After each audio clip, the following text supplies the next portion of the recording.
All right, I admit it. I took a month off.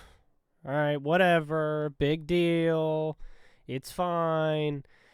But during my month off, a lot of stuff has happened. We've gotten a lot of games: Borderlands 4, Ghost of Yotei. Xbox Game Pass has gone up 50% in price. And I want to talk about some of it because some of it is honestly ridiculous. And you guys don't get to see me in this setting a whole lot, admittedly, but it's something that I would like to start doing more of. So, yeah, without further ado, let's talk about the first thing that's on my mind. Borderlands 4. I received the game before launch day with the purchase of this beautiful RTX 5080. Now, as you can imagine, prior to playing the game, I was very, very excited to actually benchmark this GPU on it. When it came out, it was going to be my first AAA title that actually released this year for me to test out the new rig on. Imagine my surprise when I boot up the game and the game does not run well. The game does not run well at all. And it is not really the fault of my system or my system specs. For reference, I'm running a i7-13700K with 64 gigs of GDDR5 and a RTX 5080.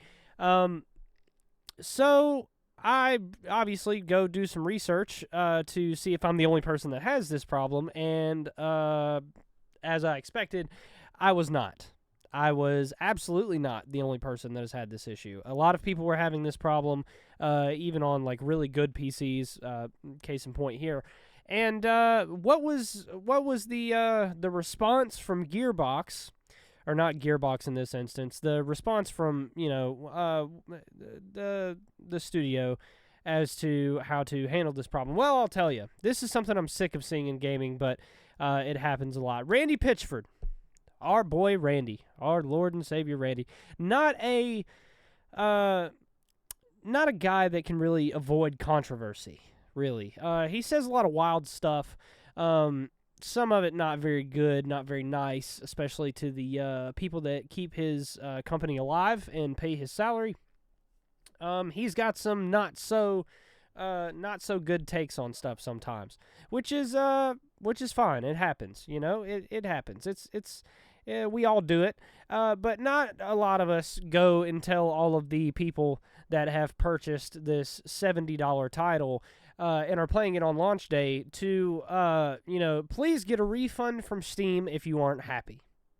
As you can see here, I didn't go to the actual article. I went to a Reddit post because I am chronically online, and this is where I get a lot of my information from. So, one of the things he said, which was kind of crazy, is I would not put a Ferrari engine in a monster truck and expect it to drive like a Ferrari. And that, I'm sorry you don't like being told to use DLSS, but that is the way. If you're not happy using the tools available to you to improve the frame rate, and you're not happy with the frame rate you have, you should play a different game.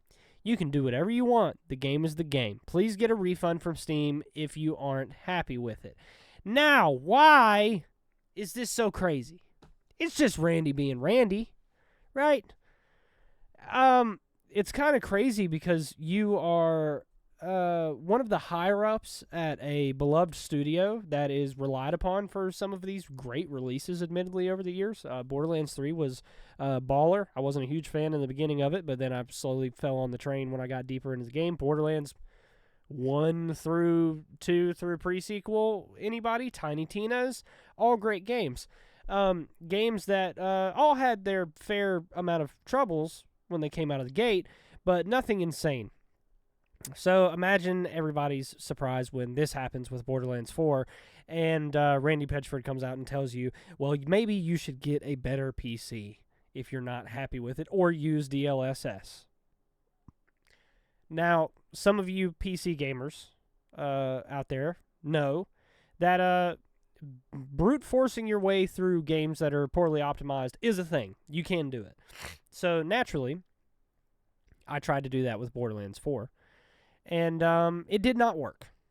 It did not work. It did not work at all. Matter of fact, let me go here and see how far I made it into the game. 2.5 hours. I made it 2.5 hours into the game before I finally just stopped playing it because it was having issues. These issues were not limited to random frame drops at the most inconvenient of times. They were not limited to the game straight up crashing on me for absolutely no reason, or just jacking the thermals up out of nowhere. That wasn't really cool. You know, I'm running at about 131 Fahrenheit on the CPU right now, which is fine. But having a build that's pretty thermally optimized. I did it myself and did all the testing and everything. That's something I really care about. That was not the issue either. And then I realized that people with running it on low, from the advice of some other people online, I switched it to run on low. And imagine my surprise when it fixed nothing. So I got more frames, but it didn't fix the actual bugs in a game. I'm one of those guys that has a PC that can do 120 FPS, but never does. I just stick it at 60 and I'm good. I'm perfectly fine with that.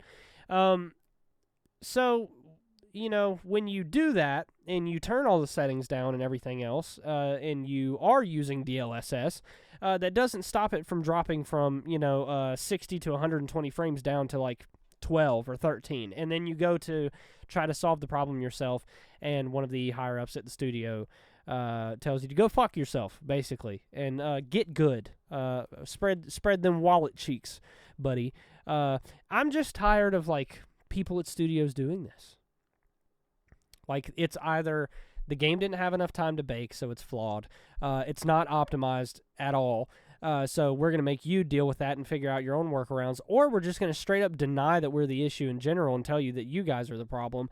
And this is an amalgamation of all three. And we, as gamers, keep letting them get away with it. And we have for the past 7 years. So my question is, when is enough enough, right? And that's going to be the theme of this whole episode, is when is enough enough? When is everybody going to wake up and just kind of find a middle ground? And, at the end of the day, when you purchase a game from a game studio, you are paying them for that product, yes. But also, if the delivery of that product is good, you have also fairly compensated them for doing a good job. Well, now, over the past 7 years or so, at least that's as far back as I can remember, we have been rewarding them, I can speak English, for doing a bad job. Which is not good. You should not do that. That is not a thing that you should do. You should not reward somebody for doing the bad thing. And the irony of this whole situation that is not just, lost on me, or is not lost on me, rather. Let me minimize myself here. Sorry. Still figuring out the OBS setup with this one.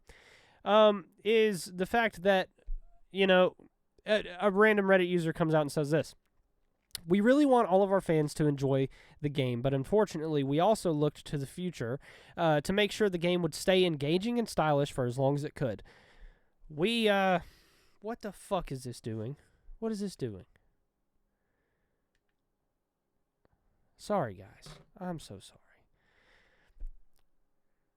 Anyways, back to it. Minor interruption. We really want all of our fans to enjoy the game, but unfortunately, we also look to the future to make sure the game would stay engaging and stylish for as long as it could.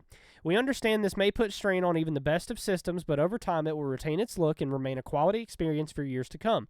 I shit that out in 30 seconds, and I don't do PR. For fuck's sake, Randy, hire someone to write your shit to sound nicer. Could not, will not agree more. It's not hard to just be good to the people that pay you. I'm sure, Randy, buddy, pal, you like your salary. It'll happily keep getting paid to you as long as the company's around. But if you do shit like the dog water ass takes like this to, really inspire the people that are purchasing your games and everything to stick around, you're not going to be making that salary for much longer. And then you're just going to end up in fucking video game history as that guy that just talks shit all the time. Why do we just keep letting studios get away with this stuff? They're cannibalizing their own audience at some point. But saying that,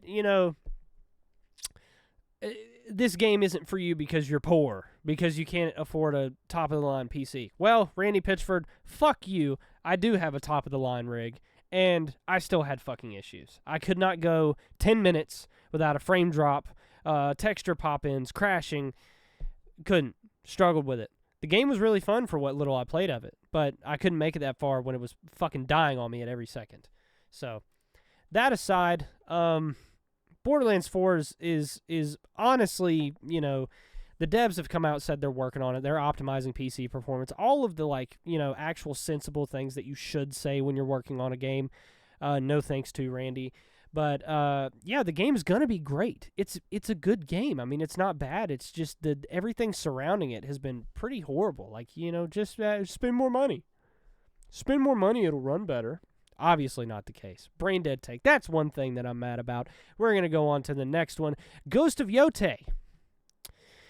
As most of you know, especially if you are a PlayStation fan, as I am, you've seen my collection many times on this channel, and many of my collection items are PlayStation, because that is primarily what I collect. I actually have right here more games that I have yet to inventory into my collection. One of them, unironically, being a copy of Ghost of Tsushima Director's Cut. Now, Ghost of Yotei. This is a game that I was excited for, and I actually pre-ordered. And not long after the reviews dropped, I'm watching some gameplay and seeing the story reveal trailers and all that stuff slowly over time. I started thinking to myself, why am I buying this again? It's not more of what I loved. It's a little too different. And that's the sentiment that a lot of fans have about the game right now. But the game has a few other issues. So, I'm a kind of conservative guy. I'm not crazy off the deep end. I'm also kind of liberal. I'm kind of in the middle. But the whole, voice actor being the, crazy Libby saying the crappy stuff that they said, and the people at Sucker Punch saying the crappy stuff that they said, I don't let that influence my decision. One person does not speak for the whole organization. I'm intelligent enough to know that, so I did not cancel my pre-order based off of any of those things, though I very well could. The main thing that made me cancel my pre-order and ultimately not get the game along with many other people is that Ghost of Yotei draws a lot of similarities between it and a game called Assassin's Creed Shadows. The stories are functionally the same, relatively. People come, kill your family, you go after them, yada, yada, yada. You've heard it a million times. And that's not necessarily a terrible thing. You can reuse premises of stuff. That's the whole idea behind a redemption arc and everything else. But when you have two games with similar settings, with similar story breakdowns and whatnot, so close to each other, it's a little difficult to be motivated to buy what kind of feels like another entry into the same thing, right? Well, the issues don't stop there. Ghost of Yotei functionally kind of just gives you everything up front. Whereas Ghost of Tsushima kind of made you learn as you go and you could discover things. I don't know. I didn't find Ghost of Yotei to be a good entry in the what is now a series. I feel like they probably should have left it alone. Maybe did a continuation of Jin's story, or maybe used the same... I just knew her name. I just looked it up earlier. I'm blanking right now. Used Atsu in a different way.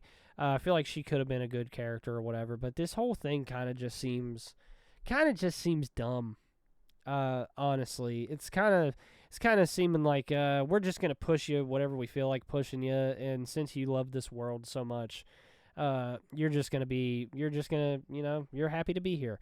I don't like other things. The whole camping thing is kind of lost on me. It's very gimmicky with the DualSense controller and everything, as well as the being locked into certain weapons for certain fights. I'm not a huge fan of that either. That aside, the game hasn't been doing great.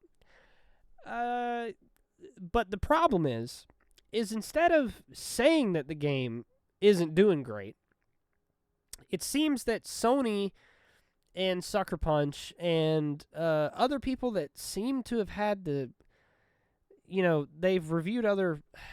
How do I put this without, calling stuff out? I'm not going to go too into detail, but I care about games journalism. I keep up with games journalism. I've been a KFGD fan for a very long time, as well as other news outlets, blah, blah, blah, right? Some people that do reviews have reviewed this game that enjoy the genre and have a bunch of intelligent things to say about it. And you can attribute this as to why mainstream games media places are no longer relevant if you want to, but that's not here nor there in this instance. But this person reviews the game, gives it like a 10 out of 10, but didn't give an objectively better game the same score?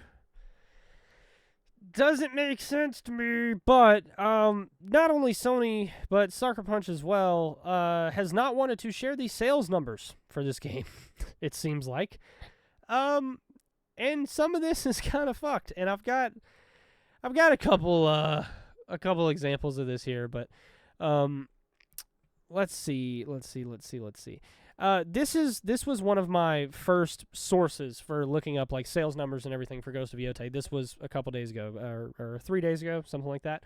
I got the notification for it as soon as it posted. Ghost of Yotei has already sold 1.6 million plus copies, and it made back its $60 million dev budget the day after launch.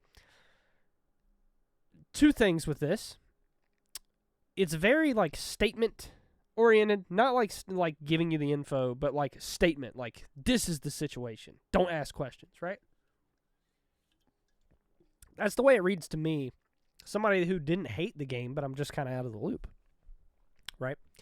And it made back its $60 million dev budget the day after launch. When do we ever talk about other games in headlines like this? It made back its dev budget. You best believe it made back its dev budget. It did. Sheesh. Seemed a little off, right? So, a couple of commenters talking about like how good it is and all that stuff. Normal just Reddit stuff. And I drew attention to this one comment, which is going to lead into our next thing. You should put according to Alinea Analytics since it is not official numbers. Also, sometimes this firm has a questionable method. And then another Reddit commenter saying, yeah, don't trust them. They said Gears Reloaded sold far fewer copies than Helldivers 2 Xbox launch, yet Gears Reloaded became the 6th best-selling game in the U.S. for August, while Helldivers 2 was 11th. Okay, so there's some inconsistencies. Somebody else says 60 million. It's weird that that amount feels modest nowadays. And somebody else says because it 100% is 60 million is a pretty low budget for games. So they're not wrong. Now, stuff seemed off with this. 1.6 million plus copies sold through 2 million plus copies sold in retailers. 77% share of digital copies. 93% of players also played Ghost of Tsushima. This is players that play Ghost of Yotei. 27% play Assassin's Creed Shadows. You can see that number's low. 17% Expedition 33, 18% DS2. Okay? Makes sense, whatever. I look at this and I'm kind of like, it's Alinea. I wasn't very familiar with Alinea. And then one of my favorite YouTubers, Dr. Disaster, makes a video about this. And let's listen to a little bit of this here. Ever want to know how the media tries to spin things for AAA releases? Look no further than this here from Alinea and AAA releases. Look no further than this here from Alinea Analytics. 93% of Ghost of Yotei players previously played Ghost of Tsushima, so most of the fans are returning. Now, I read this separately myself. That's not how that works. 93% of Ghost of Yotei players previously played Ghost of Tsushima, so most of the fans are returning. No.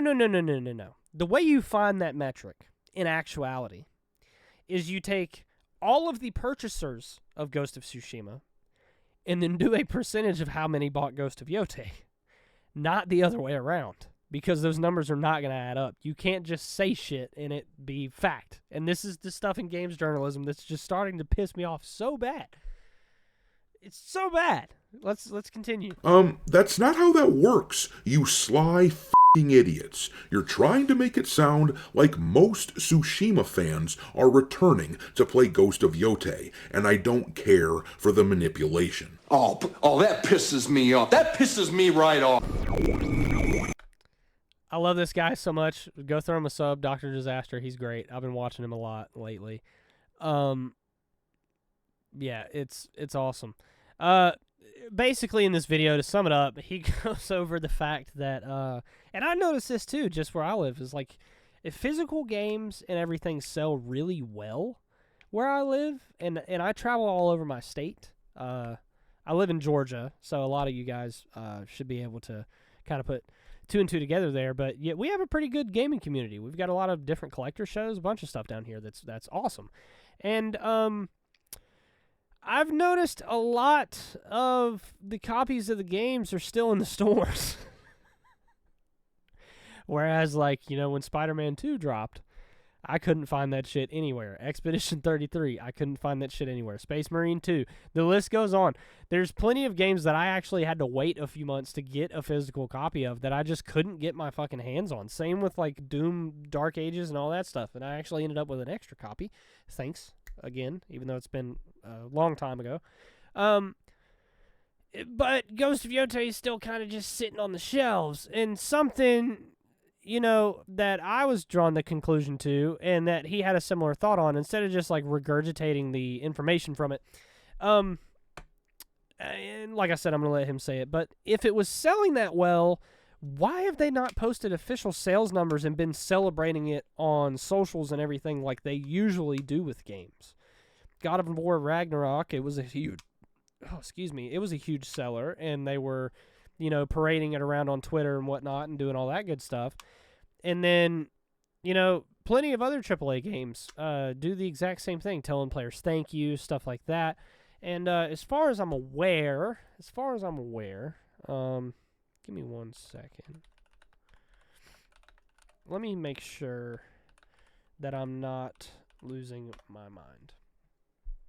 So, let me see. Let me see here.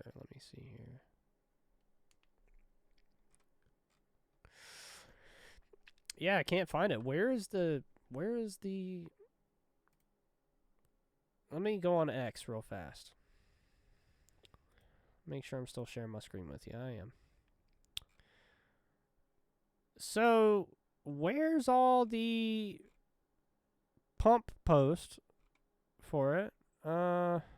So the last post, like, pimping their games is 2022. We're thrilled to animate that Ghost of Tsushima has officially sold more than 8 million copies. Thank you so much to everyone who has played since launch. We are so incredibly appreciative and grateful for the support. Okay, cool. And then we get Atsu after that. And then Ghost of Tsushima Legends.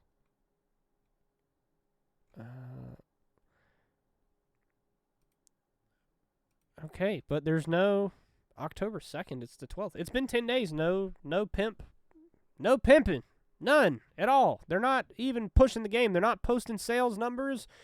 They're not championing it. They're not, going out and advertising as much as they could. They're not really saying anything. I wonder why that is. You know what? Let's let Dr. Disaster cue you in on a little bit of that, because he says it better than I can. All right, me hearties, make sure that you hit the like button on this video.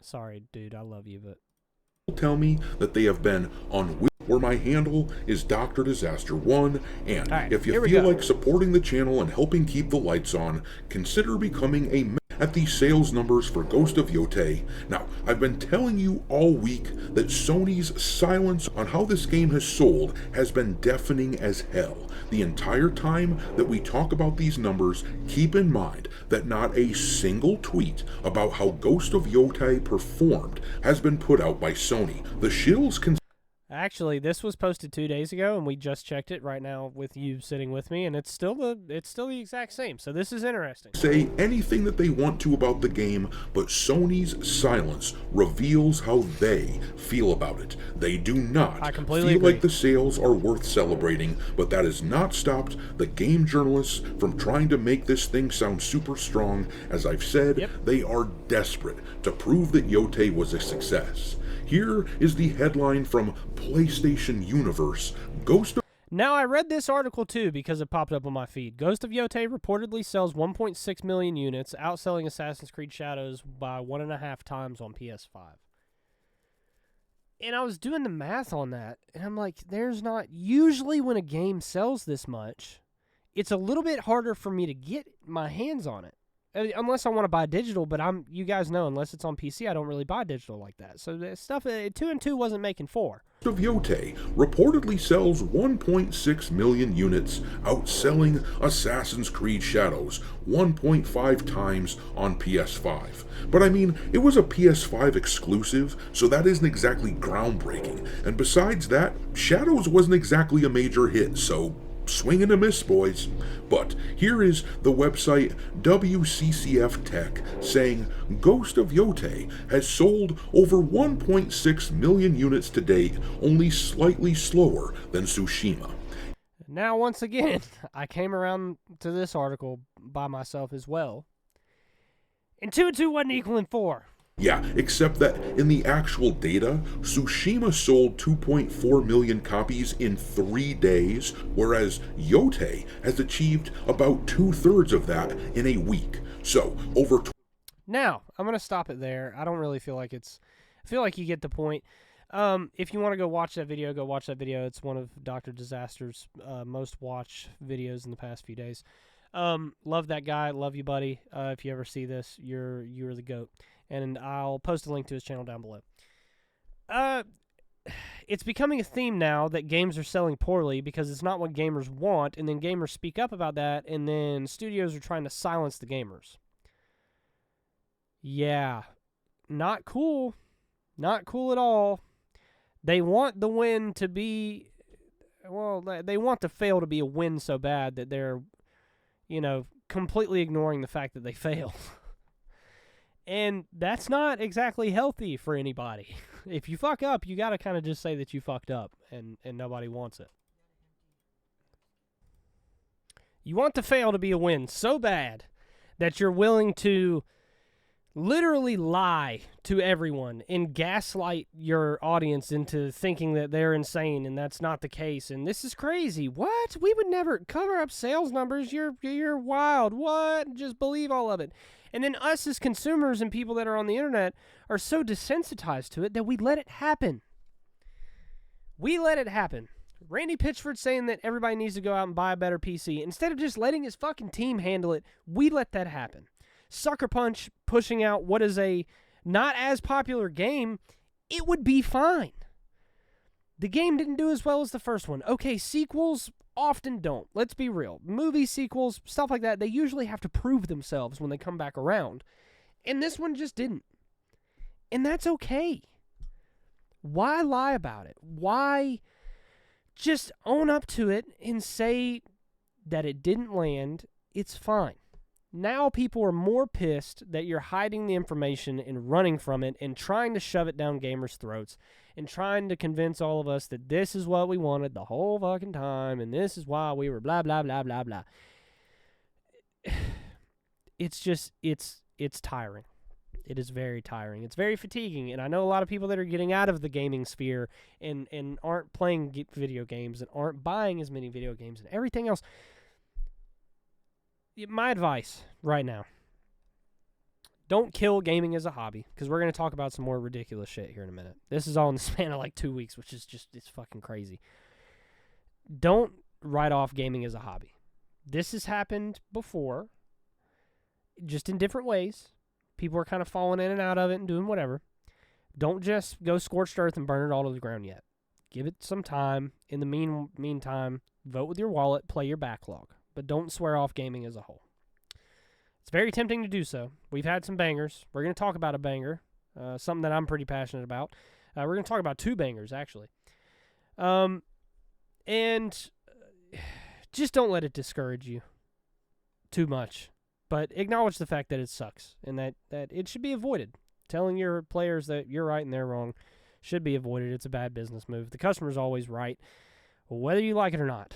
And at this point, if these developers and everybody aren't comfortable with that fact, maybe they should just get out of the industry.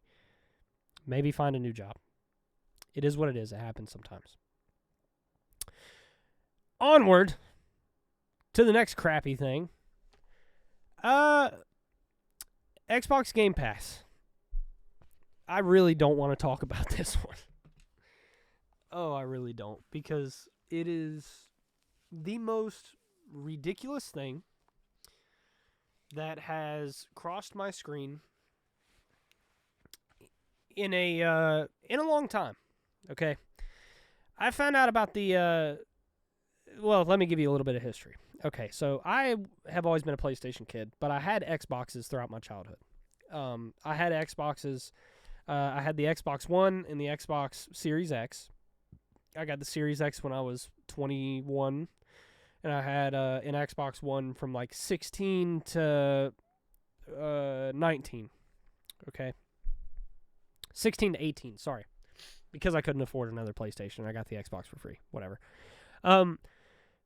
I was kind of buying into the whole Xbox thing and Game Pass when it originally came out and everything else. And then, I used to also be a really big Call of Duty fan until the Xbox and, what was it, the Xbox Blizzard Activision merger? Yeah. Whenever they merged with Activision is when I fell off of being a fan with them. I kind of saw the writing on the wall. I was like, well, with what they're doing with their ecosystem now, it's kind of... it might muddy the waters a little bit. There's going to be a lot more players for COD, which I thought was nice because I really liked playing Call of Duty with a lot of people and a varying audience.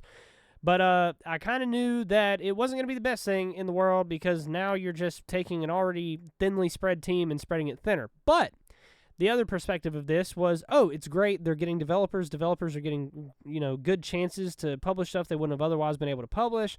Xbox is bolstering that with experience, and maybe those experienced studios can work with the little studios.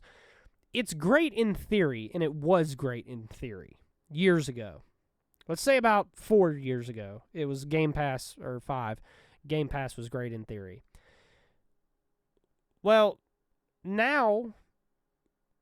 we're reaping the spoils, and they're all rotten. Most of the indie devs, or not most, but a lot, that were acquired by Xbox or Microsoft or whoever, that we were excited to see games and stuff for, have been axed, shut down, laid off, etc. They've cannibalized certain teams to work on different games, stuff for Games Pass, stuff, here and there. And Xbox hasn't exactly won with exclusives in a very long time. On top of that, Game Pass was, they told us for years, was very successful and very prolific in what it was doing and everything. We all kind of felt that, but then you look at sales numbers, and then they added Call of Duty to it and everything else. And I myself, when I figured out that COD was going to be part of that, I was thinking, there's microtransactions and stuff in the game, and they keep getting worse. And they keep doing these crossovers and everything. What's going to happen to the people that weren't going to buy the game, but now they have it on Game Pass? How much money are they really going to be spending on microtransactions? Because most people aren't going to be like, oh, now I have the game, let me spend the equivalent of the game in microtransactions. That would be in a perfect world, but a lot of people don't do that. Turns out that was the case. Microsoft lost $300 million in Call of Duty sales from Game Pass. It just doesn't... You can't write it. Like, you could not write this stuff. You couldn't make it up. Microsoft confirms Xbox... And this just goes with the price hikes and everything. Microsoft confirms Xbox Game Pass Ultimate price increase delay in some countries, but not the US or the UK. And Derpiny the Game cleverly says some countries, fucking tell us which, what the fuck. And followed up by that, Jack Populous 2, the EU and Canada, where there are strong consumer protection laws. Okay. What is the reason for this? What is the reason for the price increase? It's going to be an amalgamation of things. They took on too much too fast. Call of Duty losing $300 million is crazy as fuck. Because when you look at when you do an acquisition like that and you look at how much money a franchise is making, they willingly, they just took the piss on that one. They knew the risk on that. Me as a consumer, I can see the whole this is my most profitable IP, and trading the actual game purchase itself for the promise of in-game stuff that you can purchase, not a great idea. Not a great idea at all. Not going to net you a whole lot, and not going to do well. Yeah, I just don't see how this was smart. And a lot of people that use Game Pass are like, oh, well, there's two kinds of people. There's people where they have like game ADD and they have to play everything that's on there 24/7 and just go away. And then there's people like most people that only have time for like one or two games, and maybe that's their only way to play games at all. Like they can't, you could save up a long time to buy games to just get them one off, but then online features, stuff like that is also a thing. So there is use in it in the subscription, but $360. Let's say you're one of those people that only plays 2 or 3 games off of it anyways. You can more than afford those games for $360 a year. It's kind of crazy. We got an article here from Trusty Dusty IGN. Amazon just dropped the price of Xbox Game Pass Ultimate. Yes, really. As if there was any doubt. It reads, Xbox Game Pass Ultimate's price recently shot up a tremendous 50% in the U.S. from $19.99 to $29.99 per month. That's an extra $120 per year and a lot of extra cash you need to find in order to keep what used to be the best deal in gaming around. Yeesh. And that's something that a lot of people aren't talking about. It did used to be the best deal in gaming. I mean, when it first started, it was pretty banger. It was pretty baller. You got the Master Chief Collection. You got all of Xbox's first-party stuff. You got a bunch of, like, third-party games that were great, especially, like, party games, like, for you and your friends and everything. There was some good stuff on there. It was nice. It was worth it. Now, adding $120 to it out of nowhere is kind of crazy, but that's not the only thing. I don't know if you guys remember, but this is the second price increase in 14 months.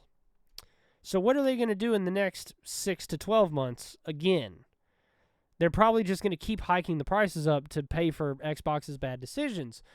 So now workarounds have come out from Amazon and GameStop, and I'll just read you the Amazon one, but GameStop is doing something similar to this too, where they're selling the Game Pass cards and everything for the normal $20 a month price.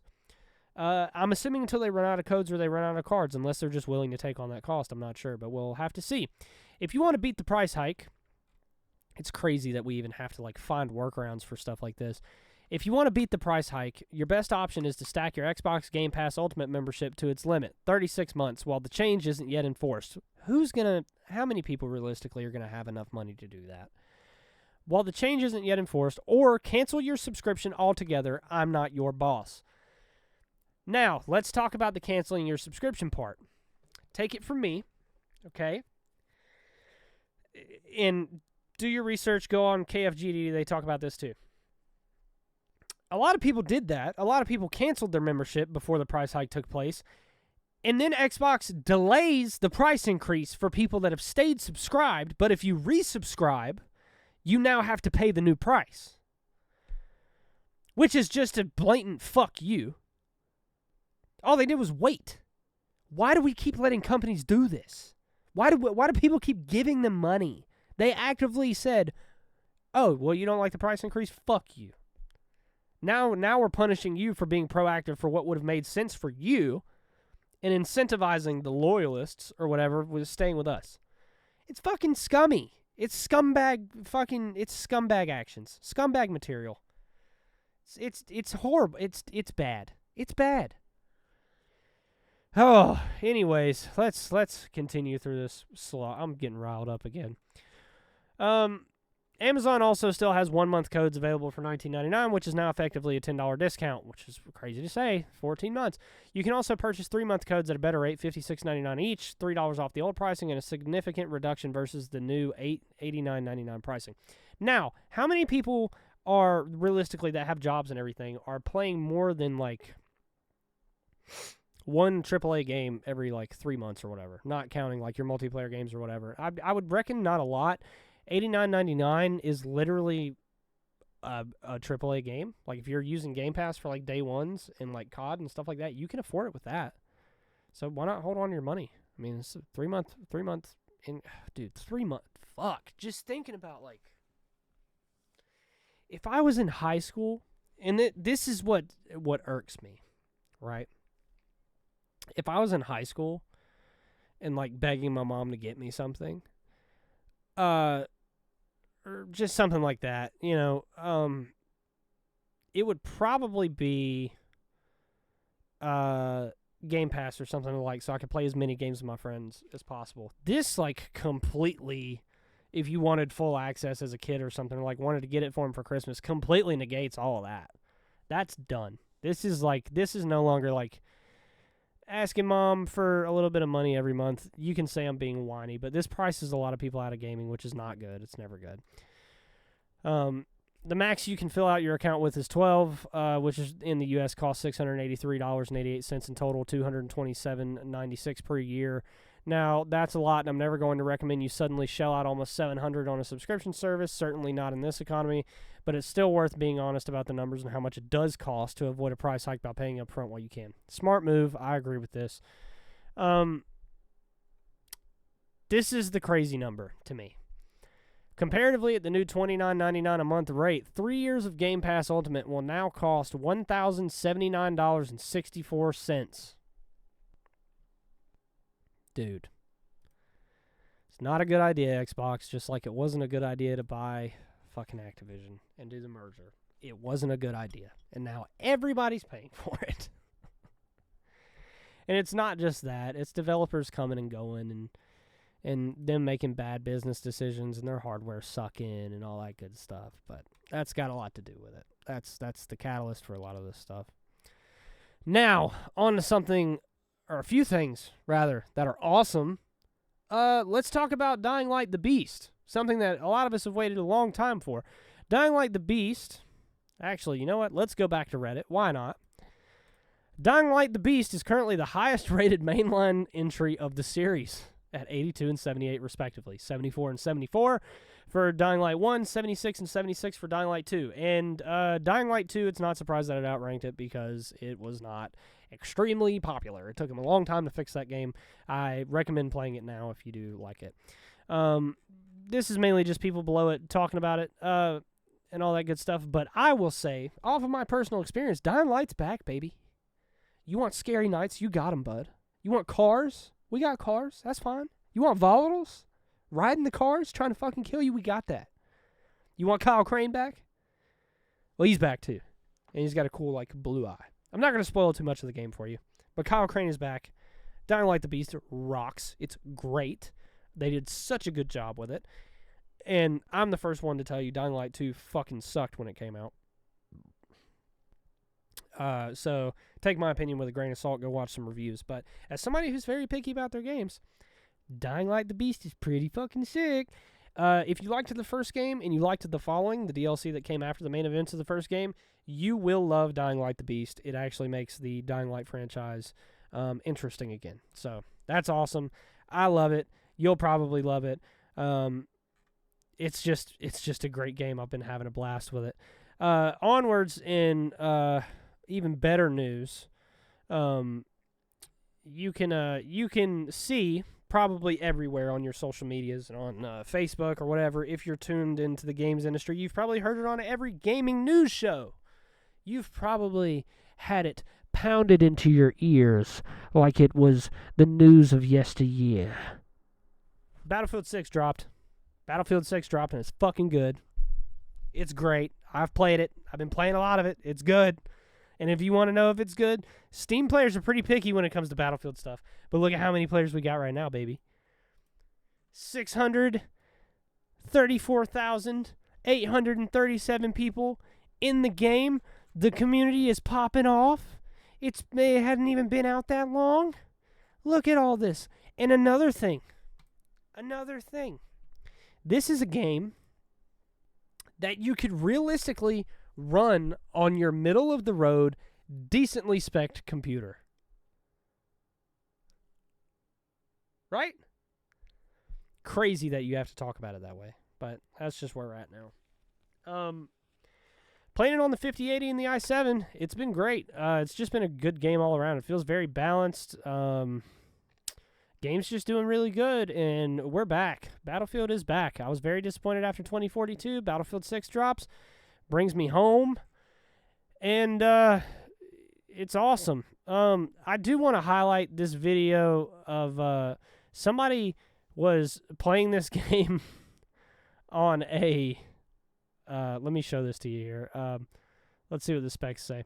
Somebody on Steam, when I was scrolling through, was playing it on an i5 3570K and a GTX 970 at 1920 by 1080 with FSR Ultra Performance. Here he is showing you all the specs and everything. So we got 11% utilization, 2 gigs, whatever. Can't really see the rest of it. I think this is in 1440p. Okay, so now we can actually see the resolution. So yeah, dude's got a less than middle of the road computer. Doesn't say how much RAM he's got. And check this out. I want you to check out the graphics settings he's using. Since we were talking about game optimization earlier. And just say good on you, DICE, for finally doing it. The Mad Lads actually did it, and it's insane. It is truly crazy, brother. So we're going to go here, watch some of his gameplay, and look at this. It looks great. You're still running at 40 FPS pretty consistently, and the game looks good. It looks passable. It looks playable. It's great. This is good. This is a good use of upscalers and whatnot, and active examples of like you getting more longevity out of your system. But also notice that this guy is doing this, and nobody asked him to, but I want this guy, Hunter, on Steam, go over there to the fucking Borderlands 4 devs and fucking show them what for. Show them what for. Send that video to Randy. See what happens when you optimize your games, Randy. That's it. Rant over. I'm not going to edit this. There's going to be some pausing, some stopping, some stuttering in this. It'll be fine. I may edit it a little bit. I may have lied, but we'll see. As always, I appreciate you guys sitting here with me, talking to me, listening to me run my mouth. Gaming sucks right now, but it's also really good sometimes. It's really cool. But I wouldn't go scorched earth. Some stuff is difficult to deal with at the moment, and I get it, more than most. But, yeah, thanks for hanging out, I guess.